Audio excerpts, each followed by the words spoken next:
example, just this past week, our colleagues in Ekurhuleni, issues of infrastructure, but because the resource is getting less and less and less and less. So I think that's the first thing for me that we need to really start talking about. How are we going to do more with less? And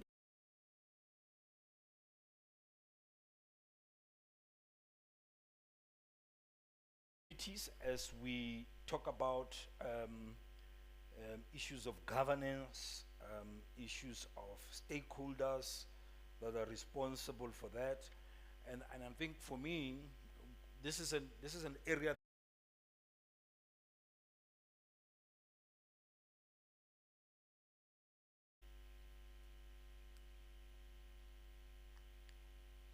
Yeah, Remote is always oversupplying water.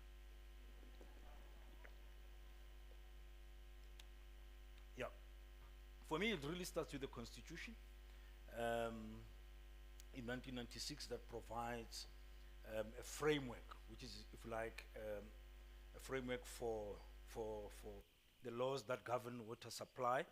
The Just as I said, the load shedding is a thing of the past. Um, so in there, beyond that, it provides for a lot of pieces of legislation, and whether we like it or not, in terms of the Constitution of South Africa, the municipalities in local government are responsible for water services. They are the Water Services Authority. It really starts and stops with them. They make a determination of who their service providers are and whether they supply themselves with water or not, just to give that right to water in the Constitution. And along the way, um, we have then water services providers like Rainwater. That discussion should take place. You are professionals. We need to talk about, given that is what the Constitution is saying, how are we going to professionalize? And colleagues in the water space, how are we going to professionalize water and sanitation provision? Because if we really think about it, I hope there are no politicians in here. For us to get water into taps, it's nothing political. It's about identifying the resource. It's about impounding the water. It's about gravitating that water. It's about, purifying that water, pumping it, supplying it, distributing it, having sure that we have the infrastructure in place to ensure that goes. We then go into the market, we borrow money, and that money must be paid on time, and the system needs to get going. And then I get paid, and I pay the utility to give me that water. That goes on and on and on. Somehow, within the South African context, we thought that that should be in the hands of the politicians to make a decision how much money we're putting in water and sanitation and how much we shouldn't. It is a political decision. It doesn't matter where you are. If you craft a budget to say, I need to upgrade, I need to refurbish, I need to operate and maintain, and as our colleagues going to navigate that complex environment of ensuring that we get the right budget on time. We are where we are now. Whether you call it a crisis or a challenge, suit yourself. But if you are happy with the crisis terminology, it's because if you look at in the municipal spaces, we have not have had our municipalities getting the right budget on time to upgrade, to refurbish, to operate and maintain the system. The question is, where were the professionals? The question is, why have you been so silent? The question is, why do we have such a big backlog? And I think PPF, we need that voice, the voice that dominates the communication landscape. It's a political voice. So if they go anywhere and they talk, it is a political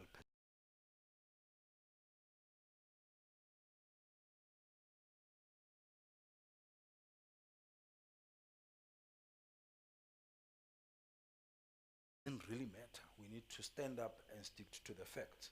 So I think I'm just positing these issues to say when the legislation put emphasis on these institutions in terms of what they need to do, how they need to do, what is the role of underpinned by what I call commercial logics.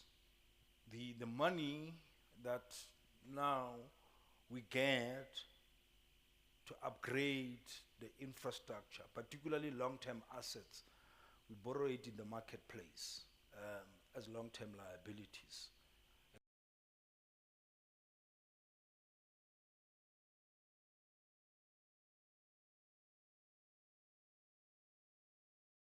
To pay the market.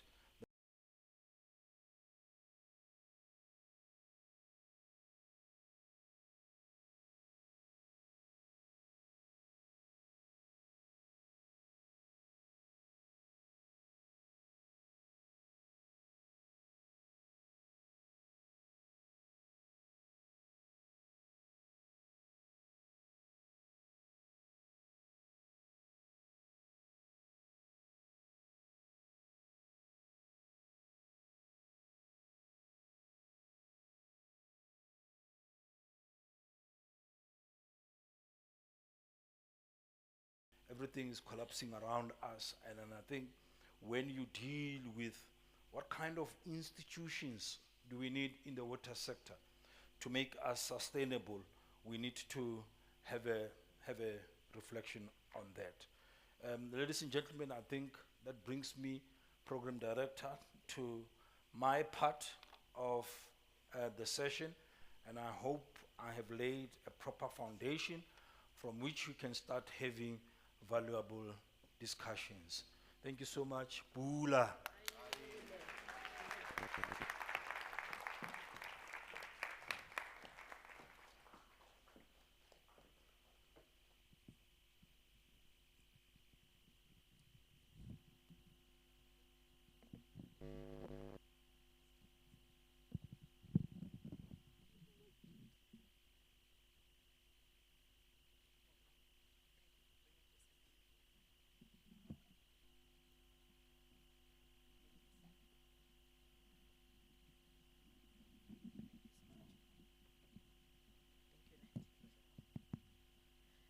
Thank you so much, Group CE. I think he deserves one round of applause again. Thank you. Just a few takeaways from my side, Group CE. As you spoke, I reflected a bit as well. I note that amongst the mist of the people in the building, I do not see young water professionals. So I would like to challenge you. Are they here? Woo! Thank you so much. On that note, though, I hope that will make the circle much bigger and you'll come in your numbers going forward. One other observation, Chair, at Group CE, you spoke about how do we ensure that the end users have a better understanding of the situation and the current status quo that we are sitting with in terms of water scarcity. And I sit back and I think of my fellow neighbors in Soweto, and I'm like, I bet they don't have a cooking clue of what is upon us. And I'd like to then further challenge everybody in this room to say we have a responsibility then to become ambassadors, to spread the word. We cannot leave it to the Group CE, we cannot leave it to our communications team. I think we have to stand up and be counted and say we will make a difference and spread the word. Last on my list, Group CE, you spoke about maintenance, and I note your position in terms of the Rainwater's position in terms of maintenance. We intend to be intentional, committed, and disciplined in ensuring that maintenance takes place.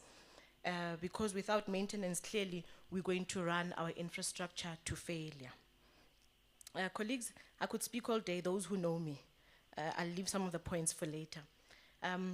Carrying on with the program, I'd like to call upon stage, though, Ms. Lydia Radebe, who is Rainwater's GM for Communication and Stakeholder Management, She will actually be introducing the panelists as we start to now get into the robust discussions and unpack the topic of today. Thank you so much.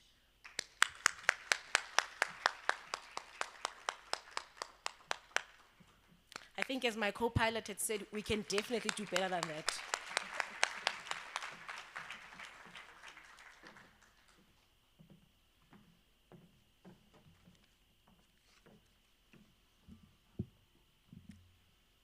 Program directors, leadership of organizations in our midst, ladies and gentlemen, colleagues and acquaintances, good morning.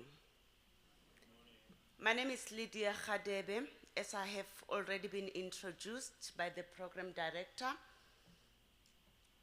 And mine is an easy task, though one that makes me to bow in adoration and humility as I introduce the panelists, people who have made contributions to climate change, the water sector in particular, infrastructure development, and the political economy of our country.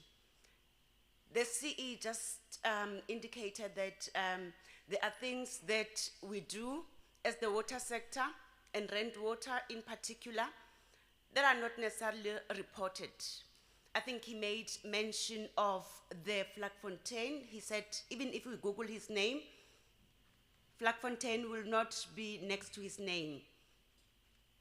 For me, what it means is that we need to come together often so that we are able to make the circle bigger and tell the good stories of the water sector, but also talk about the things that threaten this sector.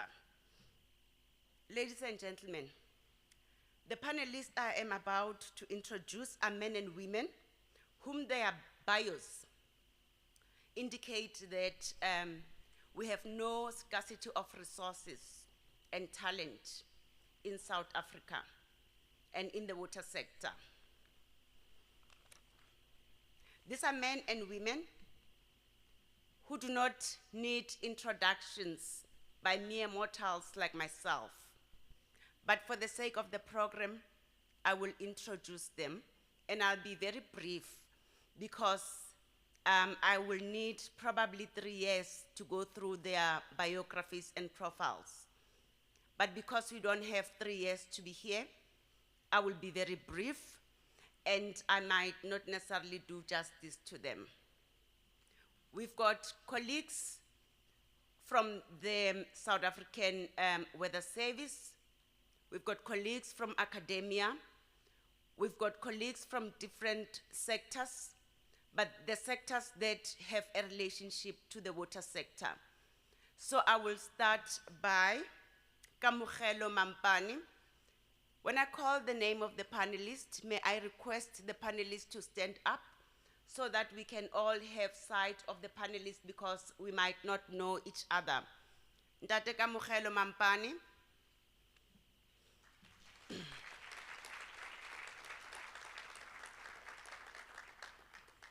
Ntate Kamohelo Mampane has more than 30 years in governance,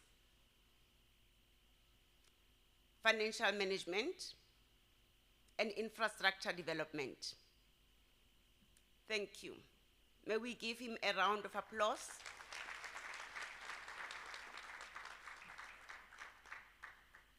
I wanted to go to my COO, Chief Operations Officer of Rand Water, but I can see that he has stepped out. So I'll go to the next one.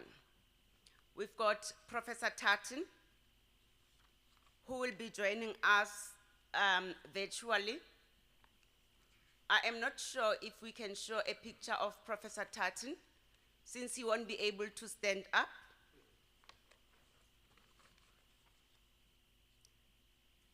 Those of you who know Professor Tartan, he works at the University of the Free State. He has more than 40 years as an environmentalist, a climate change specialist, and he's also a professor and an editor and a professor at the University of Free State. Are we able to show the picture of Professor Tartan?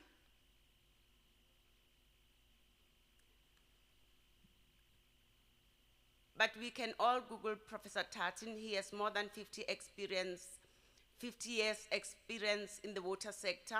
I guess we will be able to find Professor Tartan. The next one is Tumelo Khopane. Tumelo Khopane is an engineer with more than 35 years experience in infrastructure development. He has worked for various institutions, including municipalities, which is local government, and ESCOM, and many others locally and internationally. May I request Mr. Khopane to stand up so that we can all have a sight of Mr. Khopane.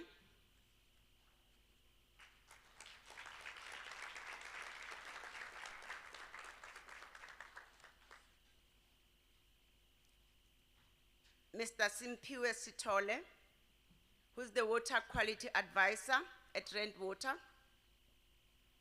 He has more than 15 years experience in the water science and water quality. He has worked for various institutions, including Rand Water, where he's currently working. Mr. Sithole, may you please stand up so that we can all see you.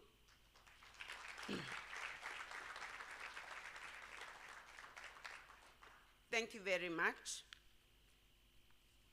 And then Dr. Leslie Hoy. Dr. Leslie Hoy, he has a PhD, it's not an honorary doctorate. Amongst other things, he specializes in horticulture, landscaping, climate change, and many other things that has an impact on environment.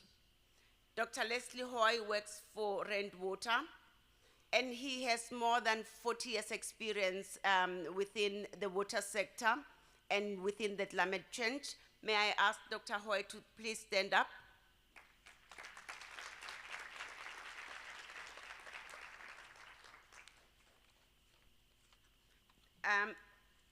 The next one, I would like to introduce Dr. Ngwache. Dr. Mamaotswa Ngwache. He has a PhD as well. It's not an honorary doctorate, it's a PhD. A proper PhD. Dr. Ngwache is currently the head of Rand Water Institute. And Rand Water Institute focuses on innovation and research, because we have to do research to be able to contribute to the continuity of the water sector. He has more than 45 years experience, but he looks very young. May I request Dr. Ngwache to stand up as I tell you more about him as well.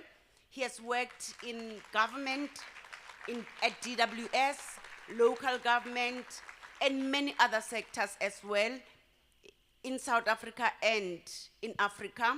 He has worked for the Department of DWS, doing international relations as well, in relation to the water sector and how to advance this sector. Dr. Ngwache, they did not see you properly.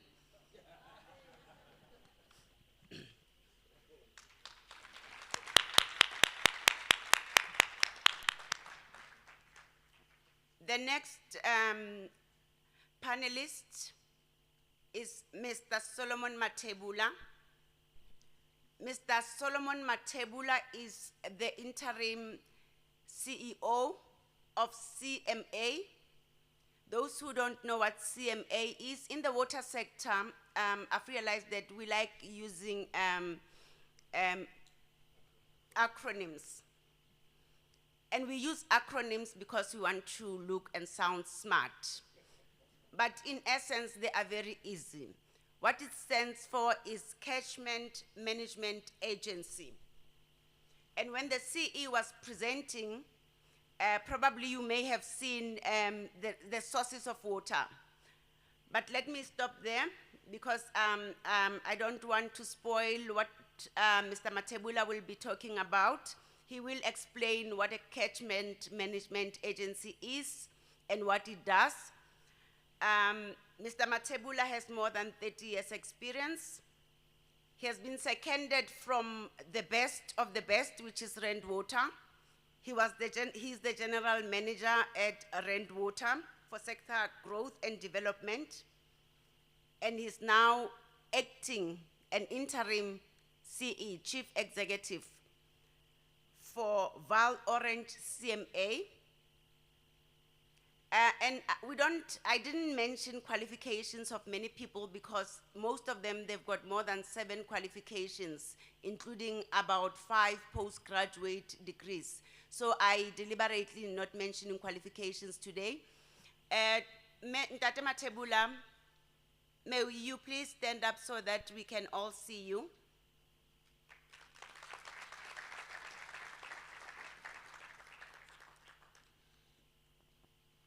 And then we've got the lady from South African Weather Service.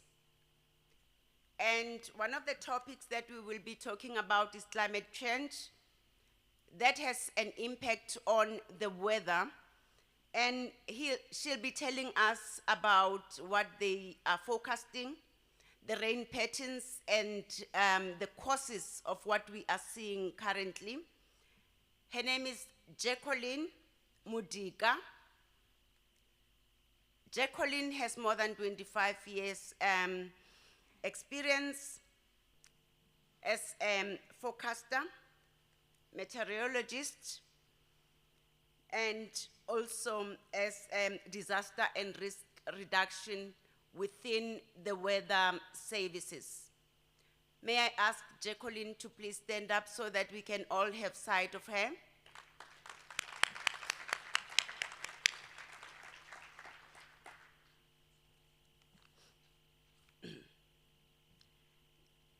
The next one, Ms. Tsulufelo Baloyi. Tsulufelo Baloyi is a strategist within the water sector, and she brings more than 15 years experience in strategy development. You can see that she's younger than Ntate Kubeka. They said Ntate Kubeka, who was introduced earlier, has more than 35 years. But he's also young. This one has, Tsulufelo has more than 15 years, so she's learning from Tate Kubeka. And she has worked overseas. She has assisted organizations such as BRICS, not BRICS for the brick, but BRICS for the association that deals with countries such as Russia, South Africa, India, and Brazil. And she also works for CMA. I guess we can all remember what CMA is.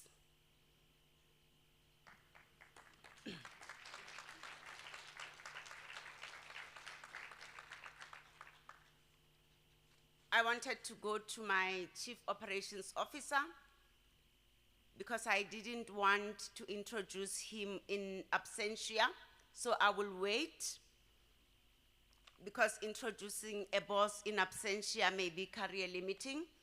I guess he'll come back just now.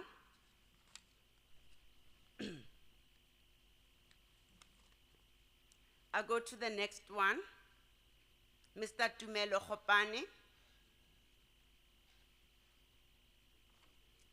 I did. I was trying to buy time, but it seems that I've done most of the panelists. Let me introduce Tender Boy. Tender Boy. Tender Boy is a skilled mechanical engineer with extensive experience in design, operation, maintenance, and enhancement of infrastructure. He boasts more than 20 years experience in the field, and he has worked for various organizations in South Africa and in Africa. May I ask Mr. Tendo Boy to stand up so that we can all have sight of him? Mr. Tendo Boy.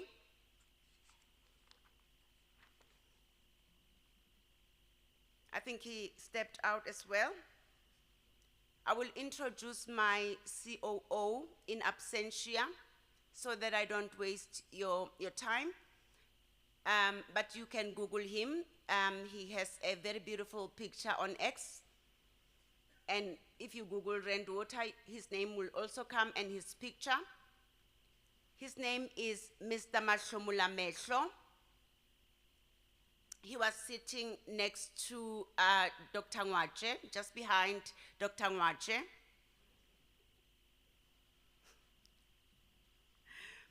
And he has more than 35 years experience as an engineer in the water sector, in infrastructure development, maintenance, and upkeep of the infrastructure.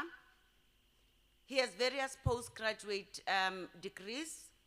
I'm tempted to mention some of them, but I guess I'll be forgiven if I mention some of them because I didn't mention some qualifications for other people. He has MSc degree in project management from the University of Pretoria, MTech degree in civil engineering from the Vaal University of Technology. He also obtained executive MBA from the University of Stellenbosch, and he has a BTech degree in civil engineering and a BTech degree, which is the second one, in project management. You can see that at Rand Water we are led, and I thank you very much for the opportunity. Thank you, Program Director.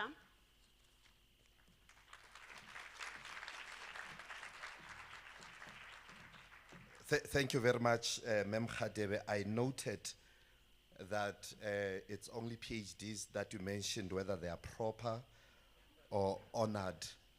The Mrs. and Mrs. you didn't. Colleagues, I can assure you all the Mrs. that are here and Mrs. are proper. None of them is honored. Again, so when they say Mr. Matebola, it's a proper Mr. Matebola.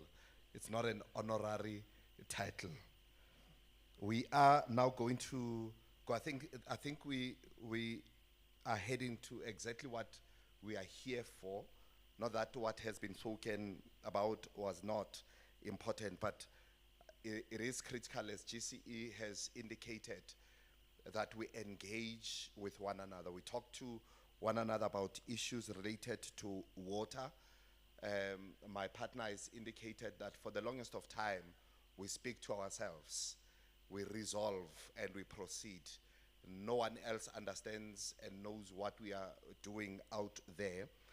And this forum is really to say to you, as much as we engage, would like to collaborate with yourselves, would like to also get ideas from yourselves, because we may resolve and we think these are the best ideas that we've got as an organization. But out there may be other professionals that have got better ideas and probably researched much better than we may have. So we are going into the discussion space. We'll be having a number of topics. We'll have